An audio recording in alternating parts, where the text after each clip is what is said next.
21절에서 23절까지 읽습니다. 오늘 낮 예배 때 낯설교에서는 루터를 중심으로 한 종교개혁에 대해서 살폈습니다.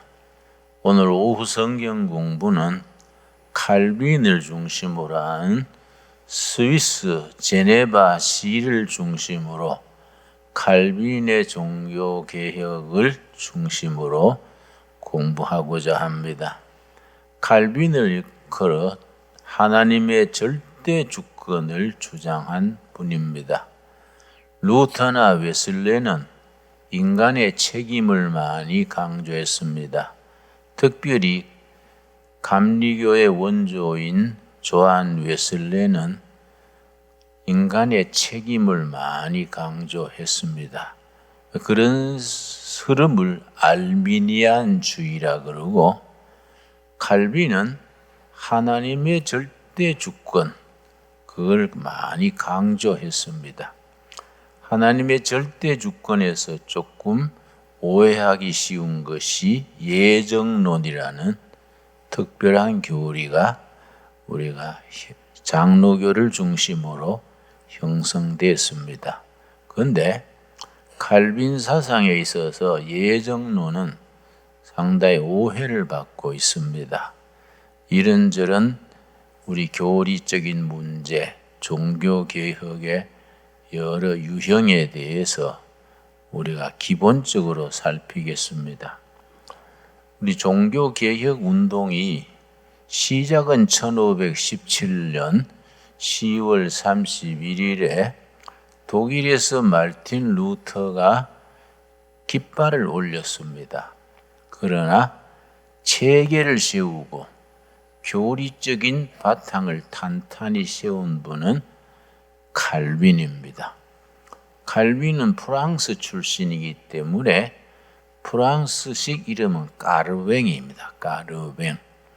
까르뱅 프랑스 이름을 영어로 읽으니까 존 칼빈 그렇게 읽습니다. 그 칼빈의 하나님의 절대 주권, 그걸 강조하는 본문으로서 고린도전서 3장 21절 23절을 읽습니다. 그런즉 누구든지 사람을 자랑하지 말라. 만물이 다 너희 것임이니라. 바울이나 아볼로나 게바나 세계나 생명이나 사망이나 지금 것이나 장래 것이나 다 너희의 것이요.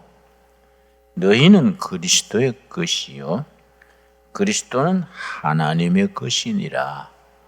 만물의 꼭대기를 올라가면 만물은 하나님의 자녀들인 우리 것입니다.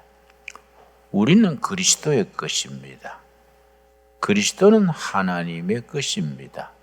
모든 것이 하나님의 장중, 하나님의 섭리 속에 존재합니다.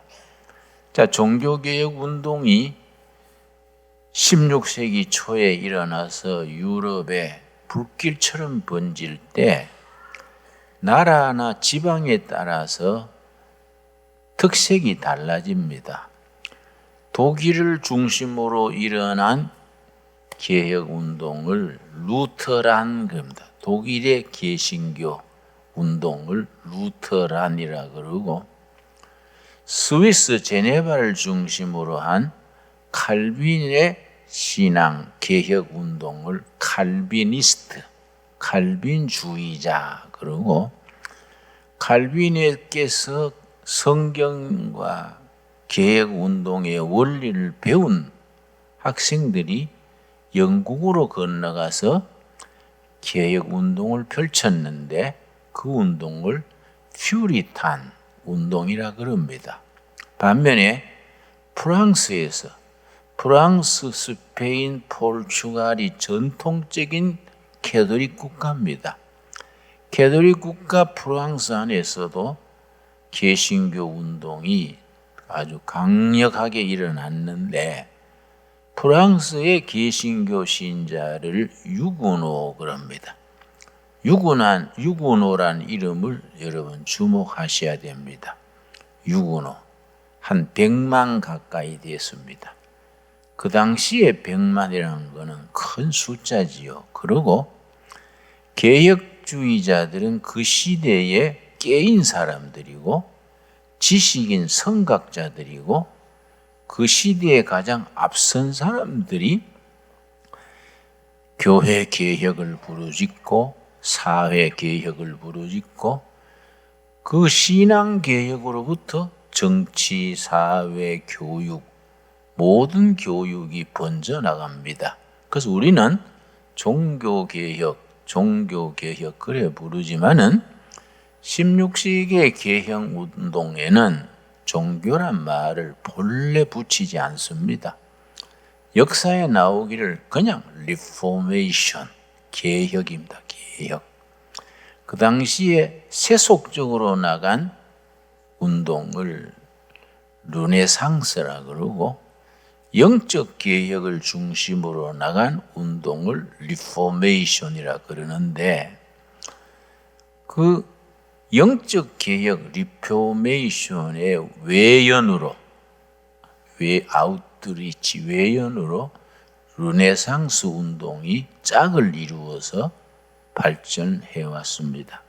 그런데 프랑스의 개신교를 유근호, 영국의 개신교를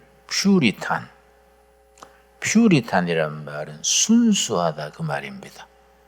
순수한 복음 정신, 여기에서 퓨리탄. 그리고 영국의 개신교들이 칼빈 사상을 입어서 철저한 성화 운동을 강조했습니다. 성화. 장로교, 감리교, 개신교 운동은 그때로부터 성화, 구원받은 신앙인데 이미 예수를 믿음으로 의롭게 되었습니다. 그걸 의롭게 됐다 해서 의화, 신학 용어로 justification 그러고 그러면 의롭게 됐으면 끝났느냐? 아니다. 의롭게 된 뒤에 세상에서 살다가 천국으로 가기 때문에 세상에 사는 동안에는 거룩함을 이루어 나가야 한다. 그걸 성화. 그걸 sanctification이라고 부르고 우리 개신교의 삶의 윤리로 성화가 중요합니다. 그 유명한 구원파, 유병언을 중심으로 해서 구원파들이 이러쿵저러쿵 말이 많았습니다. 저는 유병언이 내 친구인데 나하고 동갑이고 대구 성광고등학교 동기생입니다. 상당히 좀 오고 가고 했는 친구인데 나는 유병언이 죽었다는 말을 지금도 안 믿어져요. 그 사람이 태권도가 6단이고요. 아주 야무지고 아이디어도 많고 참 아까운 사람인데 너무 신앙의 왜골수로 신학적, 인문학적 기초가 없이 성경만 많이 읽으면 문제가 생깁니다. 성경만 계속 읽으면 그 전체를 보는 안목이 좁아집니다. 교리상으로 문제가 됩니다. 그게 이제 구원파의 문제입니다. 세칭 구원파지요. 구원의 신앙이야 모든 크리스찬이 구원파지요. 구원파 아닌 신앙인이 있을 수 있겠습니까? 근데 소위 말하는 구원파의 약점이 뭐냐 하면은 믿음으로 의롭게 되었습니다. 성경 말씀에 너희 믿음을 보시고 모든 죄를 사하셨느니라. 그 말씀 기억나시지요?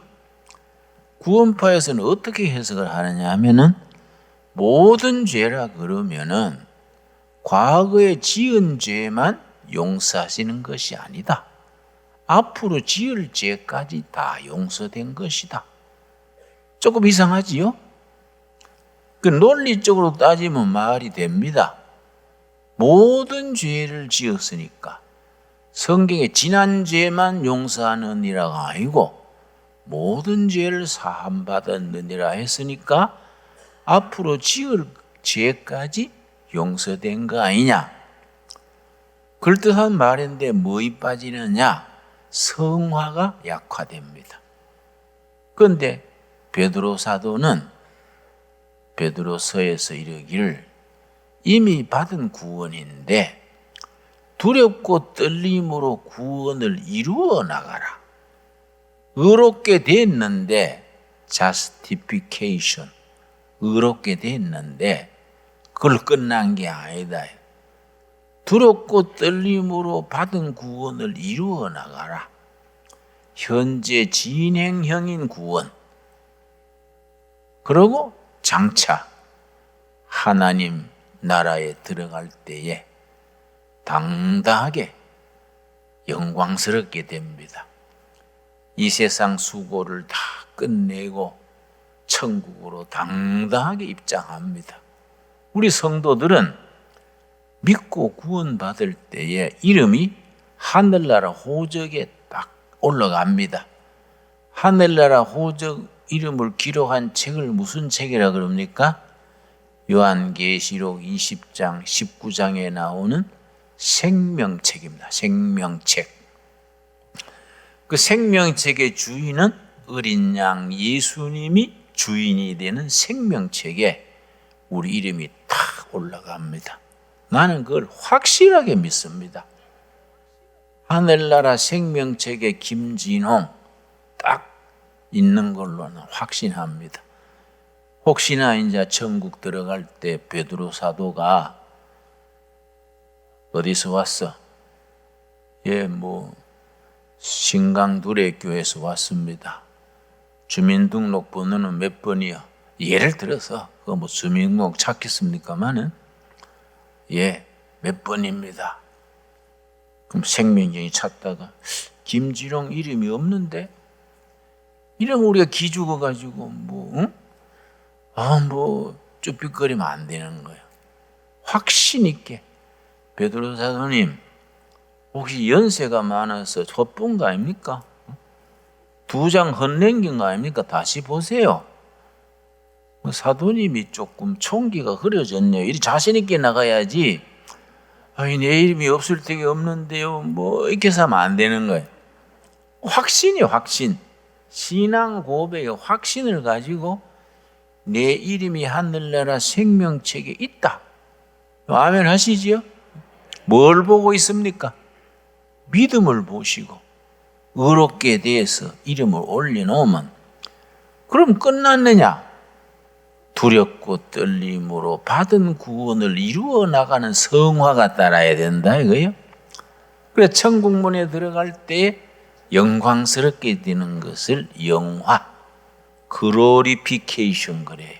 그래서 예수를 믿고 구주로 영접할 때 의롭게 되는 첫 단계, 의롭게 된 사람이 받은 구원을 거룩함을 이루어 나가는 성화의 단계, 천국문 들어갈 때 최종적으로 영광스럽게 되는 단계, 그 영화 합쳐서 구원에 이르는 신앙입니다. 그런데 우리가 장로교에서는 우리가 믿는 개신교의 핵심 메인스트림 주류는 성화를 중요시합니다. 성화. 구원을 날마다 거룩함으로 이루어 나가는. 그러면 거룩함을 이루어 나가는 기본이 뭐이냐? 말씀과 기도로 거룩함을 이루어 나간다. 성경에 그렇게 나옵니다. 그런데 고린도전서 이 본문 말씀에 모든 것은 하나님의 자녀인 우리들의 것이요. 우리는 그리스도의 것이요. 모든 것은 하나님의 것이니라. 그래서 칼빈 선생은 이 하나님의 절대 주권을 강조하면서 제네바시에서 성시화 운동을 주도했습니다. 성시화 운동, 제네바시의 성시화 운동이 뭐냐 하면은 하나님의 절대 권위 속에 성경 말씀을 기본으로 문화, 교육, 정치, 상업 모든 것이 하나님의 주권하에 있는 시, 성시죠. 거룩한 시. 우리나라에도 성시화 운동, 대전 성시화 운동, 대구 성시화 운동, 그 운동이 참 활발히 펼쳤는데 요즘 좀 주춤하더라고요. 그걸 계속 해야 됩니다. 그게 이제 스위스 제네바 시에서 일어난 칼빈을 중심으로 하는 성시화 운동인데, 성시화 운동의 성경적 기초, 신학적 이해가 하나님의 절대 주권 속에 교육도 정치도 문화도 모두가 그 말씀 안에 있는 것이다. 이 성시화 운동의 성경적 배경이고, 그게 칼빈의 하나님의 절대 주권 이론 속에서 기반을 둡니다. 근데 칼빈이라는 사람이 천재 중에 천재인데요. 여러분, 기독교 가정에 필수로 있어야 될 책이 있습니다. 칼빈이 26세에 쓴 기독교 강요. 여러분 꼭 적으십시오. 여러분 집안에 이 책이 준비 안 돼 있으면은 기독교 서점에 가면은 기독교 강요 1, 2, 3권 그 책이 두꺼워요. 1, 2, 3권 번역판이 있습니다. 번역도 잘 돼 있고 아주 3부작으로 돼 있는데 이 장수가 다 독립적으로 돼 있어서 한꺼번에 다 안 읽어도 수시로 한 장씩 읽으면서 우리 영적 성화를 이루는 생활에 교과서격이 되는 책이 칼빈의 기독교 강요입니다. 이걸 칼빈이 26세에 쓴 거예요. 26세. 그러고 칼빈이 대단히 조직적인 사람입니다. 법학을 공부하고 당대 인문학, 레토릭, 수사학이죠. 수사학을 공부를 해서 성경으로 깊이 들어가서 조직적이고 논리적이고 아주 체계를 씌우는데 특별한 은사가 있었습니다. 루터는 좀 성격상으로 아주 나팔 불고 나가자 진군하는 그런 선두에 앞서는 성격이고, 칼빈은 차분하게 체계를 세우고 조직화하고, 칼빈의 업적 중에 업적이 요즘 말하면 성경 아카데미, 제네바시의 성경을 바탕으로 공부를 하는 제자들을 많이 길렀습니다.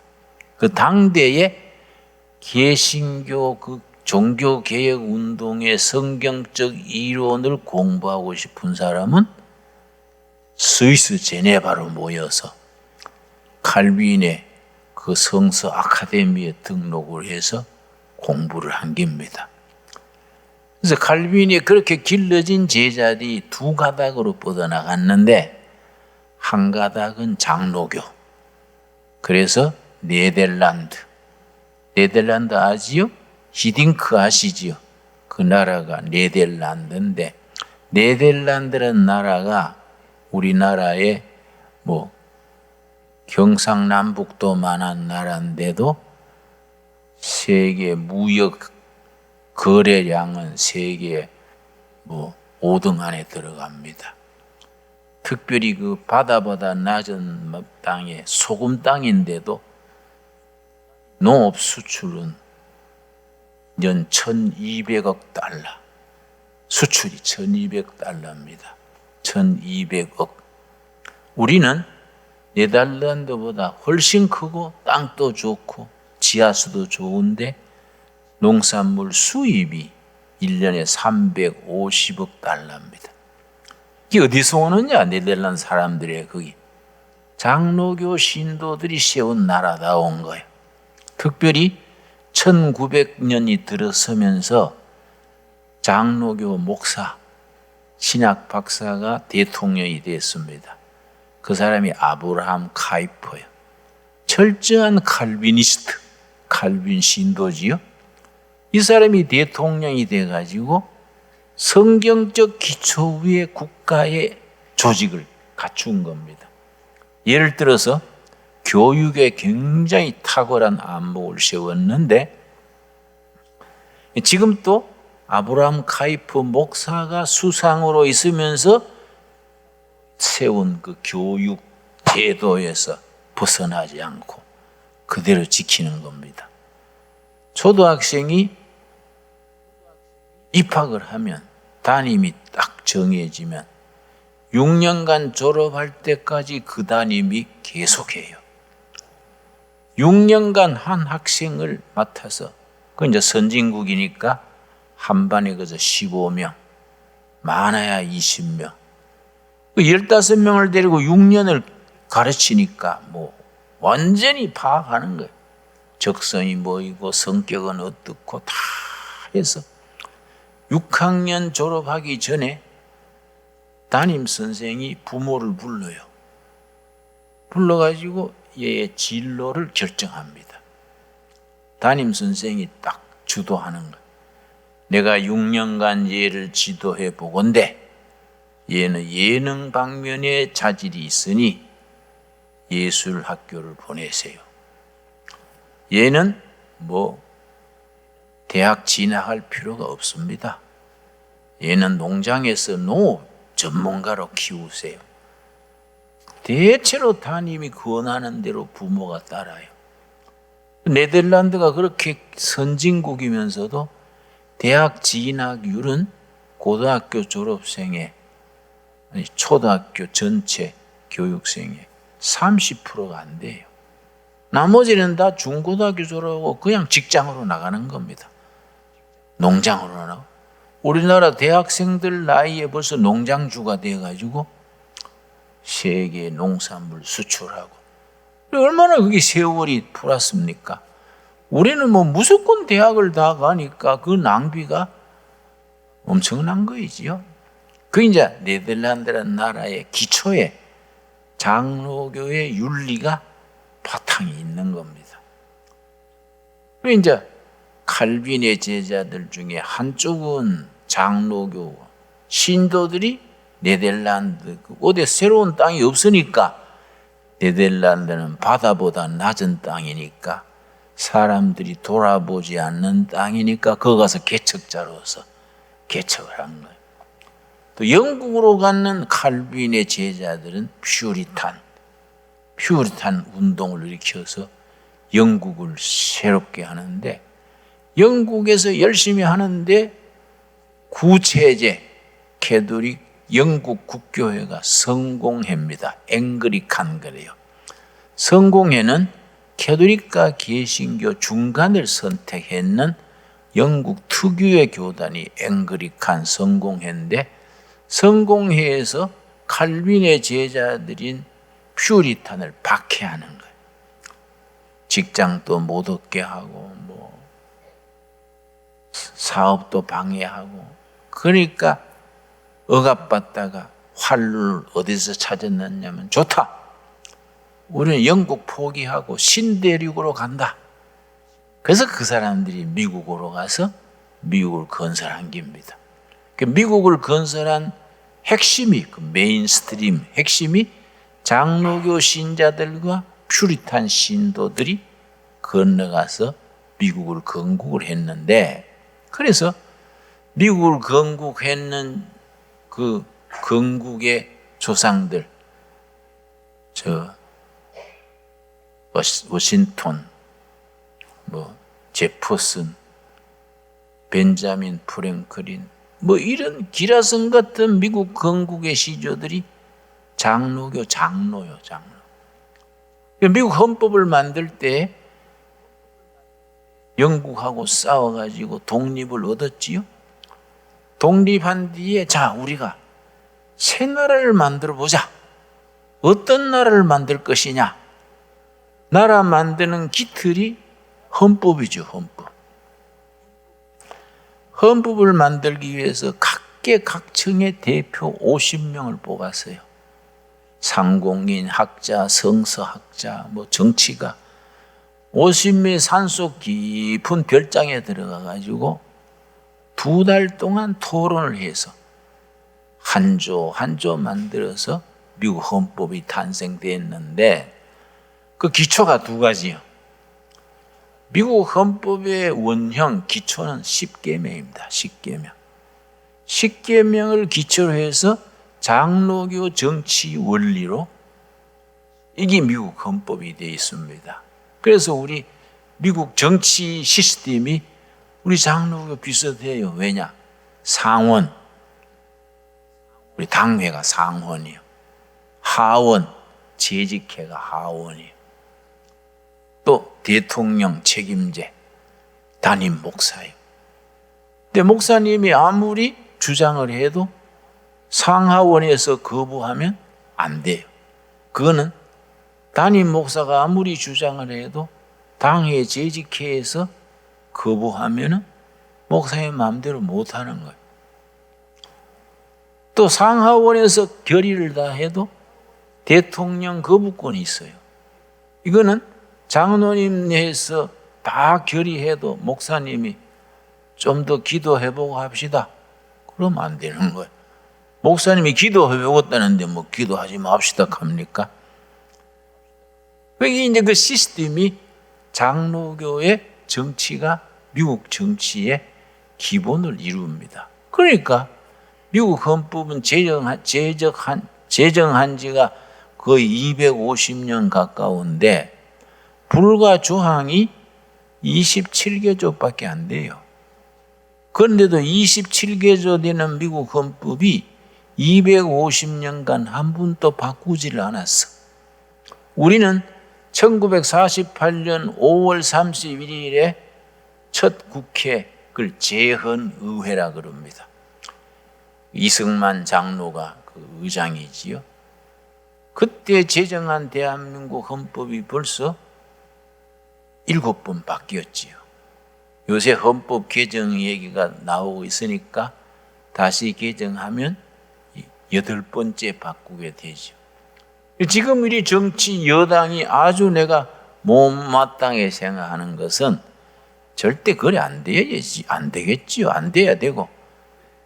대한민국의 그 건국 정신은 자유민주주의, 시장경제, 열린사회. 이게 우리 국시의 기본입니다. 근데 지금 정치하는 여당은 자꾸 자유민주주의의 자유를 빼려고 그래요. 지난번에 그 지금 헌법 개정안 초안을 냈는데 보면은 자유가 빠져 있어. 그럼 자유민주주의 반대되는 민주주의는 뭐냐? 인민민주주의야. 인민민주주의의 배경은 수령민주주의야. 그러니까 그건 양보하면 안 되는 거이지. 그렇지요? 우리 교인들은 그걸 알아야 돼요. 근데 이 사람들이 정권을 잡으면서 그런 생각을 하니까 초등학교, 중학교 윤리 교과서에는 이미 자유민주주의의 자유가 빠져 있어. 뭐 애들이야 뭐 학생들이야 그 빠진 건 모르잖아요. 그냥 가르친 대로 받아들이니까.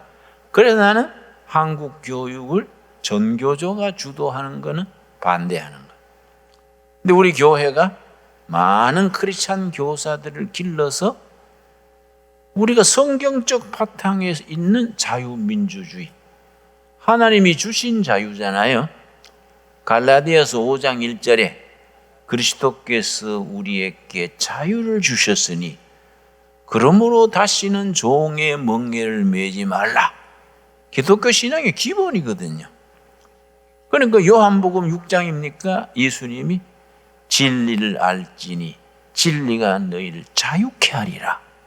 이 자유라는 것이 하나님이 주신 기본 권리인데 이걸 정치 제도로 해서 자유를 빼려고 하는 것은 대단히 불순한 동기지. 그렇지요? 그러니까 교회가 딱 정신을 차리고 제자리를 지켜야 되지요. 자, 그건 조금 다른 얘기고요. 칼빈 정신을 얘기합시다. 칼빈 정신은 기본적으로 교회와 신앙만 지키자는 주의가 아닙니다. 하나님의 절대 주권 하에 정치, 교육, 문화 모든 것이 성경 말씀에 진리 위에 서 있어야 한다. 이게 이제 칼빈 사상의 기본인데, 우리가 한국이 큰 축복받은 것 중에 하나가 한국 교회는 주류, 메인스트림, 주류가 장로교회가 중심입니다. 한국 교회는 장로교가 아주 세력을 얻는 세계의 드문 역사입니다. 한국처럼 장로교회가 교회 중심이 된 나라가 잘 없어요. 미국은 아까 얘기했습니다마는 건국 초기에는 장로교, 퓨리탄, 청교도들이 세운 나라인데 중간에 침례교, 감리교가 더 세력을 얻어서 미국에서 제일 큰 교단이 침례교, 베프티스트라 그래요. 또 감리교, 메소디스트라 그래요. 그 사람들이 지금 훨씬 많아졌지요.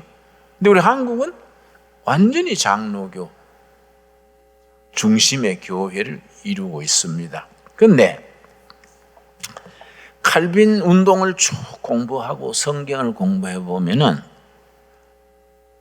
장로교 또 영국으로 들어가는 퓨리탄, 청교도 운동이 뿌리를 내리면 신앙의 원칙 안에서 두 가지가 따라가요. 두 가지가. 그 결과로서 두 가지가 동시에 일어나는데, 첫째는 뭐냐? 민주주의가 이루어져요. 이 장로교의 기본은 민주적인 절차가 중요합니다. 그래서 우리 교회마다 장로 투표하잖아요. 교인들이 투표하잖아요. 이게 민주주의의 시작이에요. 그래서 미국도 처음 건국 초기에는 영국에서 퓨리탄들, 장로교 교인들이 미국으로 나무 배 타고 미국 가가지고 배 위에서도 죽고, 겨울에 얼어 죽고, 병들어 죽고, 많이 희생을 냈습니다. 근데 그 사람들이 옥수수 농사 져가지고 먹고 살만해지자 그 사람들이 마을에 대표 뽑는 거예요. 마을 이장, 주지사. 이런 거 선거권을 누굴 줬느냐? 세례교인만 선거권을 줬어요. 세례교인이 선거권이에요, 선거권. 그러고 마을에 그 경찰관 뽑은 것을 뭐라 그러지요? 영어로 세리프 그런데. 보안관이라 그럽니까? 미국의 마을마다 있는 경찰관. 영화에 자주 나오지요. 응? 그 셰리프인데. 그거는 세례교인들이 그 마을을 지키는 경찰을 뽑는 거예요. 그게 기초를 이루고 있어서 장로교와 청교도가 들어가서 제대로 뿌리 박으면 민주주의가 발전하는 거지요. 두 번째, 장로교의 정신이 자본주의를 낳았어요. 칼빈의 제자들이 영국에 들어가가지고 퓨리탄 운동을 하면서 퓨리탄 운동에서 자본주의가 일어났습니다. 자본주의, 카피탈리즘, 자본주의는 개신교 신앙 운동이 낳은 자식과 같아. 개신교 신앙 윤리가 어머니요. 거기서 낳은 자식이 자본주의예요. 그런데 한국에 뭐의 문제냐? 장로교나 개신교가 자본주의의 어머니 노릇, 모태 노릇을 제대로 못하고 교회가 힘을 잃거나 교회가 부패하거나 교회가 지구실을 못하면 자본주의가 병들어요. 어머니 아버지 없는 자식과 같아. 그래 되면 자본주의가 병이 들었는데 성경적인 윤리가 빠진 자본주의를 뭐라고 부르느냐? 그걸 천민자본주의 그래요. 천민자본주의. 그러면 독일의 막스 웨버, 독일식으로 막스 베버라는 사회학자가 아주 유명한 책을 썼습니다. 여러분 꼭 읽어야 돼요. 나는 우리 교회 집사 되려면은 그 책 꼭 읽으라고 아주 강요하고 싶어요. 첫째는 성경을 읽어야 되고 성경을 뒷받침할 수 있는 인문학적 또 학문적 기초가 뒷받침이 돼야 됩니다. 그 막스 베버라는 독일의 사회학자가 아주 이 분야에 유명한 책을 썼는데 프로테스탄티즘 윤리와 자본주의 정신. 조금 이름이 길지요? 프로테스탄티즘 윤리와 자본주의 정신. 책이 얇고 쉽게 썼습니다. 우리나라 번역판이 한 서너 가지 있습니다. 언제든지 서점에 살 수 있습니다. 프로테스탄티즘 윤리에서 자본주의가 태어났다. 이제 그게 이제 사회학자의 이론으로 그걸 쓴 책인데 거기에 무슨 말이 나오느냐 하면은 막스 베버라는 학자가 독일 사회를 가만히 보니까 종교가 없는 사람보다가 종교가 있는 사람이 빨리 성공하는 거예요. 또 종교인들 중에 다른 종교인, 힌두교, 불교, 이슬람교, 다른 종교인보다가 기독교 교인이 빨리 성공하는 거예요. 경제적 기반도 빨리 잡고 사회 진출도 빠르고. 이 사람은 참 탁월한 사회학자니까 이상하다. 여기에 무슨 원리, 프린시플, 원리가 있을 거 아니냐? 왜 비종교인보다 종교인이 빨리 성공하고 종교인 중에 다른 종교인에 비해서 기독교인들이 빨리 성공하느냐? 그리고 기독교인 중에도 독일이 이제 캐톨릭 개신교 반반이에요. 지금 교세가 그렇습니다. 캐톨릭 신자보다 개신교 신자들이 빨리 성공하는 겁니다. 직업도 캐톨릭 신자들은 주로 공무원, 이런 안정직, 교사, 이런 안정직으로 많이 나가고 개신교 신자들이 사업을 하는 거예요. 정치계에 나가는 거예요. 재물을 모으고 사회 진출을 하고 사회 여론 주도층, 오피니언 리더라 그래요. 그리 진출하는 거예요. 그래서 이제 막스 베버가 그걸 연구를 했습니다. 어째서 그럴까? 같은 기독교인 중에 캐톨릭 신자보다가 개신교 신자가 빨리 부자 되고 사회 진출이 빠르고 국회의원 중에 개신교 신자가 캐톨릭 신자보다가 2배 더 많다 이 말이야. 그 이유가 뭘까? 결론을 뭐라고 내렸냐면 그래서 그 책이 유명한 겁니다. 교회에서 듣는 설교, 성경 공부, 남전도의 여전도의 평신도 활동, 구역 예배, 이 듣고 배우는 것이 그 성경적 윤리가 빨리 성공하게 한다. 교회에서 듣는 설교, 성경 공부, 평신도 활동이 사회 진출을 빠르게 한다. 그래서 이제 이 개신교가 들어가는 곳이 산업이 발전한다. 우리나라도 그렇습니다. 우리나라 국회의원이 지금 300명입니다. 300명 중에 127명이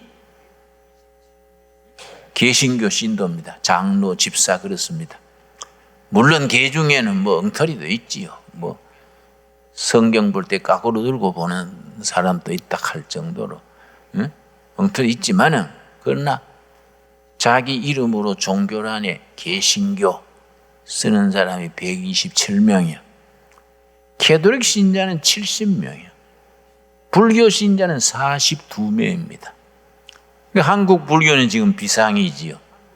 야, 우리 산에서 목탁 치는 동안에 뭐 국회의원, 도지사, 청와대 좋은 자리는 교인들이 다 해버렸잖냐. 그래서 지금 한국 불교는 개신교 닮아가기, 벤치마킹하는 운동을 하는 겁니다. 여러분 법당에 한번 관광 삼아 가보십시오. 옛날하고 달라요. 법당에 피아노 갖다 놓고 성가대도 있어. 성가대. 옛날에 마하반작하고 나무함에 답을 했지. 성가대 얼음 없었거든. 지금은 그 불교에서 예배를 법회한다. 법회 드릴 때에 성가대가 하는 거예요. 그러니까 참불과지, 참불과. 그래서 뭐 부처 사랑하시면 거룩하신 말일세. 우리들은 약하나 부처 건세 많도다. 그래, 할렐루야 아니고 불렐루야지, 불렐루야. 그렇지요? 교회를 따라가려고 애쓰는 거예요. 내가 대학 시절에 한 1년 반 정도 불교에 따라다녔는데, 그때 불교 운동 같이 하던 친구가 주지 스님이 있어요. 모처럼 만나서, 김 목사, 그 목사대가 잘 나간다며? 스님 뭐 왜 그러세요? 무슨 목사가 잘 나가봐야 뭐 그런 얘기하는데, 우리 한국 지금 불교에서는 교회를 따라가려고 하는데 안 되는 게 두 가지가 있어. 그래, 스님 뭐가 안 돼요? 그랬더니 유인주일 학교가 안 된다는 거예요. 그 교사할 사람이 없대. 교사할 사람이. 교회에서는 윤주일 교사를 월급을 줘요. 그래서 평신도들이 봉사로 하는 거 이제 누가 월급 받고 교사합니까? 불교에서는 그렇게 주일학교, 불교학교 할 교사가 안 된대. 두 번째는 뭐가 안 돼요? 그랬더니 남전도회, 여전도회가 안 된대요. 그걸 좀 배웠어야 되겠는데. 그래서 주지 스님, 그걸 배우려면 우리 교회 와서 부목사를 좀 하세요. 그럼 내가 잘 가르쳐 드릴게요. 그래 같이 웃었는데, 우리 교회가 가지는 장점이 있어요. 이 사회를 이끌어갈 수 있는 민주주의, 산업발전, 국민정신, 이걸 제대로 국민 속에 퍼뜨려야 되는데, 우리 교회가 그동안에 70년대, 80년대 호황기를 지나면서 목사님들이 좀 골이 빠졌어. 그렇죠? 목사님들이 무식하고 교인들이 무식하면요, 예배당이 골빈다이 되는 거예요. 골이 텅 빈 사람들이 무조건 아멘, 아멘, 할렐루야, 할렐루야 하고, 그러다 보면 엉뚱한 신앙이 되는 겁니다. 그러니까 우리 장로교 전통 중에 10대 원칙이 있어요. 장로교 신도가 지켜야 될 10대 원리 중에 한 가지가 날마다 성경 위에 공부한다. 유식해야 돼요. 그래야 사회 지도력을 발휘할 수 있는 겁니다. 제일 무서운 사람이 어떤 사람인지 아십니까? 제일 위험하고 제일 무서운 사람. 무식한데 용감하면 대책 없어요. 무식한데 용감하면요, 그건 뭐 약도 없습니다. 교인들이요, 예수 잘 믿으려면 공부해야 되고 유식해야 돼요. 교회에서 설교하고 새벽기도, 수요 예배, 주일 예배, 이 자체가 다 공부지요.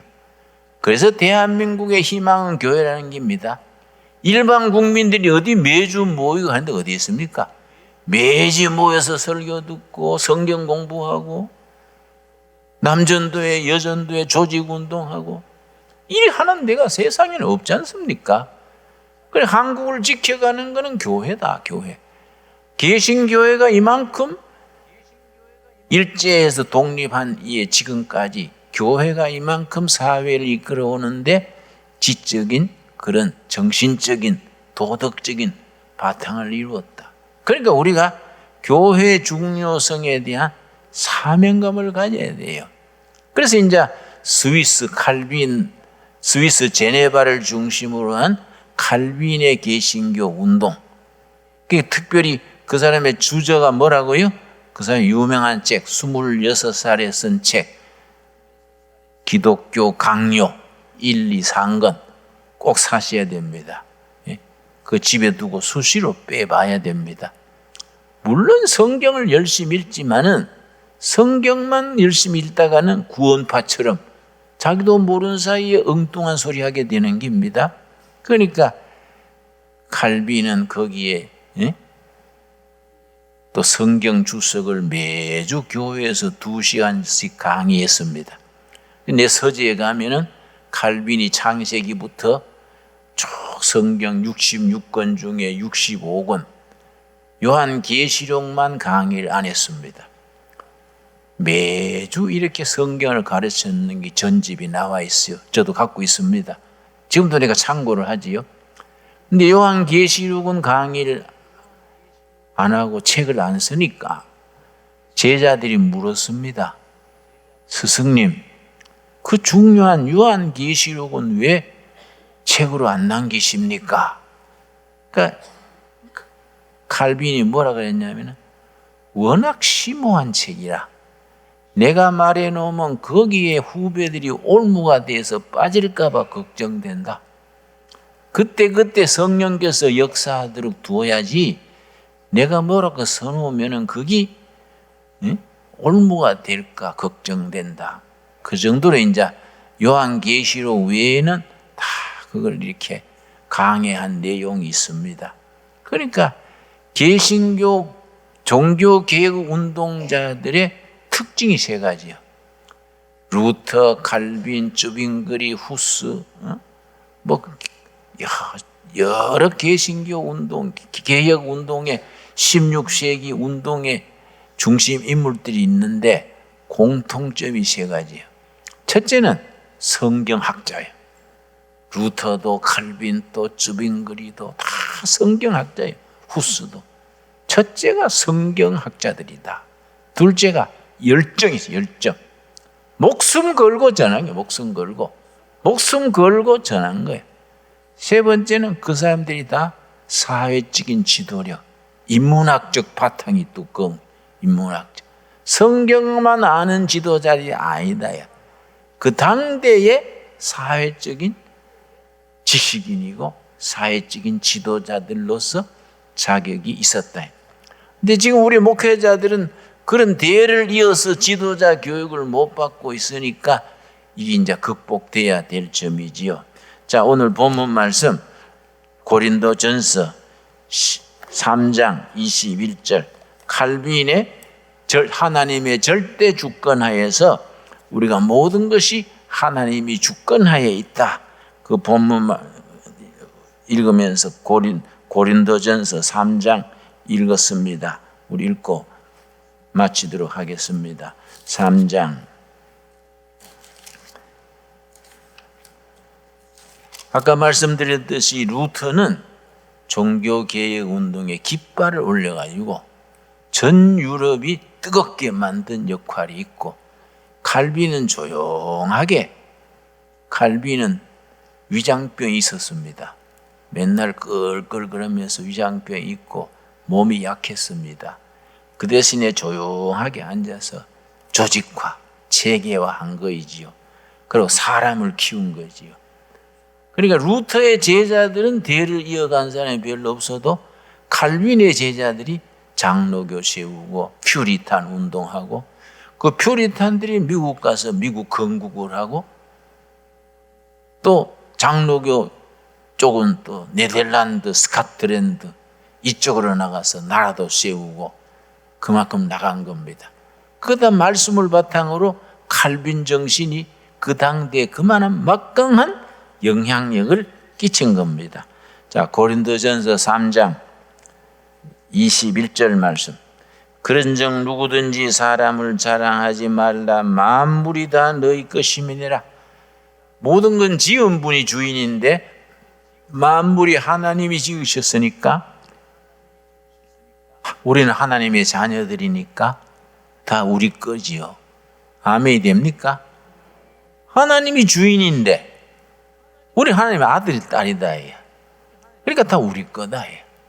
만물이 다 너희 것이다. 아무리 미미한 크리스찬도 어깨 힘주고 살아야 돼. 우리 하나님이 우리의 하나님인데 다 하나님 건데 만물이 다 너희 것이니라. 자, 22절.